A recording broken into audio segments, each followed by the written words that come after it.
Amahoro y'Imana kuri mwese mukomeje gukurikira TV.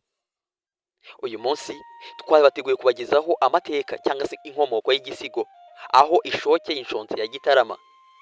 Ni igisigo cyahimbwe n'umusizi Nyirarumaga, akaba umugabekazi w'umutsindano Ruganzu wa kabiri Ndoli, ahahinga mu mwaka w'1510. Iki gisigo kiri mu bwoko bw'ibyanzu, kigamije kuvuga uko umwami Ndahiro Cyamatare yapfiriye u Rwanda, aho amariye kohereza umuhungu we Ndoli kwa Nyirasenge Nyabunyana wari utuye i Karagwe. Yavuye mu Nduga ajya gutura ku gasozi kitwa Gitarama ho mu Kingogo. Kuri iyo Gitarama ni ingabo z'Abanyabungo n'iz'Abagara zamusanze zimuteye, akomerekera ku rugamba rwahabereye hava virirana amaraso. Ingabo za Nzira ya Muramira umwami w'Ubugara zimusongera ku gasozi ka Nyundo. Nibyo byiswe mu mateka y'u Rwanda urubi rw'inyundo. Inshonsi ya Gitarama rero ni Ndahiro, bikanavuga ko umuhungu we Ndoli yaje kuhira inka ku iriba se yasize azidahiriyeho. Izo nka mu mvugo y'ubusizi ivuga Abanyarwanda.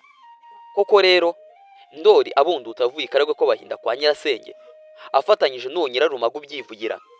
U Rwanda barumaze igise cy'inyota yo guhorera u Rwanda no kuruhashyamo ayo magomerane yose. Iki gisigo nacyo kiratanga urugero rw'ibisigo by'amateka y'u Rwanda byo mu bwoko bw'ibyanzu, aho gitandukaniye n'icy'impakanizi ni uko kivuga amateka y'ingoma imwe gusa y'umwami Ndahiro wa kabiri Cyamatare. Iki gisigo ayishoke inshonsi ya Gitarama cyahimbwe n'umusizikazi Nyirarumaga nyina w'Abasinga b'Abasangwabutaka, watazirwaga intebe y'ubusizi kuko ariwe wadukanye inganzo y'ubusizi mu Rwanda. Ngewe ndi Gideon Rugamba, iyi ni Inkuru TV. Iki gisigo kandi wagisanga kuri iyi channel. Mukomeze kugira impagarike n'ubugingo.